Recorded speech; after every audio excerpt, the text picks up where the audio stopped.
We used to make this crazy good sandwich at this little restaurant I worked at right outside of St. Louis. We called it a chicken melt. It was like that diner style delicious sandwich that's just loaded up with a bunch of different ingredients.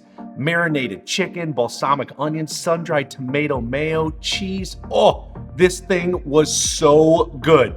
Well, now the sandwich that we served and sold out every single day, I'm gonna show you how we do it. We're gonna start off by knocking out some prep. Sound good?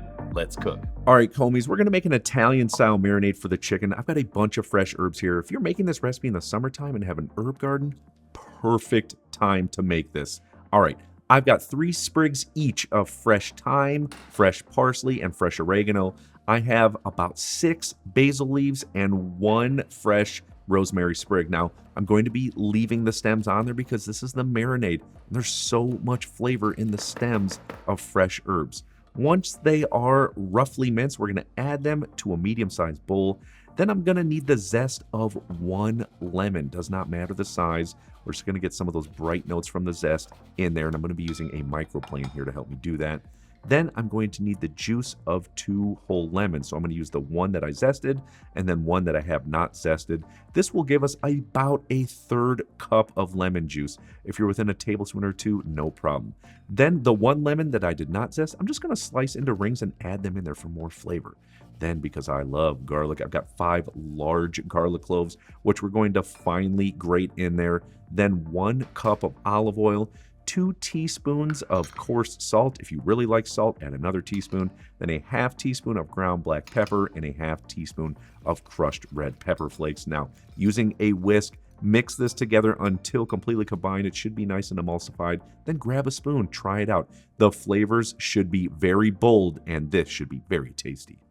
And a couple of things really quick here. Do you need a marinade? Not necessarily. You could just follow my perfectly cooked chicken breast recipe video minus the pan sauce and have great results. But the marinade, oh my gosh, it is going to make this sandwich that much better. And for the fresh herbs, I know there's a lot going on here. If you make this in the summer and you happen to have a lot of pots full of fresh herbs out there, it is a free marinade almost. That's why it's so great to make. Also, yes, you could absolutely substitute the fresh for dry. Do 2 teaspoons of dry each for every fresh herb that we did here. All right, now let's get to marinating our chicken. So I've got 3 boneless, skinless chicken breasts that are in between 8 and 10 ounces each. I'm going to add them to a plastic bag. You can also put this in a 13x9 pan, no problem. I've just always been comfortable doing this. And hey, I wash these bags and I reuse them all the time. Now add the marinade right over the top, then grab a rubber spatula and scrape all that marinade in there. We want every little bit in there for as much flavor as possible. Zip up the bag and then move the ingredients around and make sure the chicken is completely coated. Now it's going in the refrigerator for at least 12 hours and all the way up to 48 hours. The longer marinade, the tastier it is. So when it comes time to actually cooking and preparing this sandwich, what we're gonna do is start by cooking off some bacon. I've got 1 pound total. You know how I like to do it. On a sheet tray lined with parchment paper. To me, this is the absolute best way to cook bacon. It will be perfectly crisp, brown, and nice and flat. Going in the oven at 375 degrees for between 22 and 25 minutes. And then in the meantime, while the bacon is cooking, we can make our sun-dried tomato mayo. You're gonna love this sauce. First though, we need to julienne up some sun-dried tomatoes. So I usually stack 4 or 5 high, and then I thinly slice them just like this. We're only going to need a 1/4 cup, so you don't have to do too many of these. I know this may seem goofy to you, but one recipe that all of our customers always ask for was our sun-dried tomato mayonnaise. It is good. It's incredibly simple to make. So the secret is out. Here's how you do it. I have 1.5 cups of full-fat mayonnaise. I've got a great recipe video if you want to check that out. Next, I have a 1/4 cup of the sun-dried tomatoes that we just cut up. Then I have 3 tablespoons of minced fresh basil. Now, if you want to substitute dry, because dry can be more intense, especially as it sits in this sauce, we're going to do 2 teaspoons dry. Then I have 3 tablespoons of red wine vinegar, some nice acid, and then for a little color, I've got 2 tablespoons of tomato paste. Of course, we want to season it up with a little coarse salt and pepper. We'll adjust the seasonings after we taste it. Then grab a whisk, mix it until it's combined. Using a whisk all the ingredients, and then of course, like everything, put a spoon in there and taste it. Make sure it's delicious. Does it need more salt? Does it need more pepper? Does it need a little more tomato paste? You be the judge. All right, let's set it to the side. Next, I've got an 8-ounce block of whole milk mozzarella cheese. You could indeed use slices. If you do, you're going to need 8 slices. Now, I like to grate cheese always on parchment paper. For me, it makes it very easy to transport the cheese. And of course, there's no cleanup after you've used it. So once it's shredded, set it to the side. At this stage, let's pull out our bacon. Perfectly crisp, brown, and flat. If there's any leftover lard on that sheet tray, you be sure to strain it through a chinois and keep it. That is gold, my friends. All right, let's drain off any excess fat onto a sheet tray. Make sure this bacon's nice and crisp. Then we're gonna get started on one of my favorite things, balsamic onions. Got 2 large red onions. We're gonna cut off the root end, not the other side, and I'll show you why in a second. Slice it in half, then remove that outside peel. Now what I'm going to do is slice them into thin wedges like this. Now if you're not comfortable doing this, you can slice them into thick rings. Once they are sliced, we're just gonna spread them out on a sheet tray lined with parchment paper. Then they're going in the oven at 375 degrees for about 30 minutes. This is great timing because while our onions are beginning to roast, we are gonna make that quick little balsamic sauce to go on top. Now this is really nothing more than a balsamic vinaigrette. So I have equal parts balsamic vinegar and olive oil, so a ½ cup each, and then 2 tablespoons of sugar. Now this will be a little bit on the sweeter side, and we want that because that will help further caramelize those onions and make them more delicious.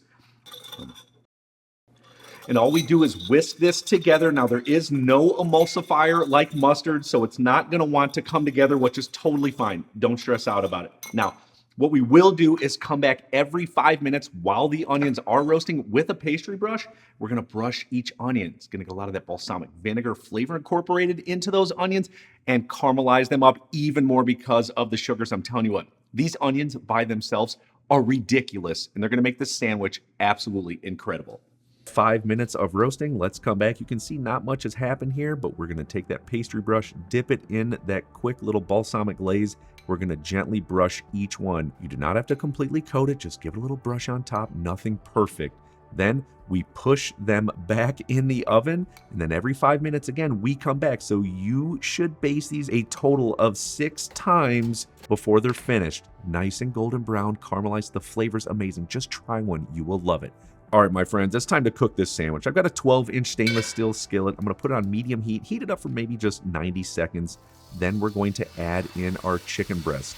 What we wanna do is cook these for in between 5 to 7 minutes per side or until they are golden brown and cook throughout. If you need to adjust the temperatures because things are burning down to low, no problem, please do it. It should be brown and cooked throughout. We're gonna set them to the side to rest for just a few minutes. Now, when it comes to bread, you can actually do whatever you want. What we did at the restaurant is a homemade white bread. I actually have a great recipe video which you can check out, or another alternative would be Texas toast because we want to take really nice thick slices into this. And when we're done with this, we're gonna slice up our chicken once it's done resting.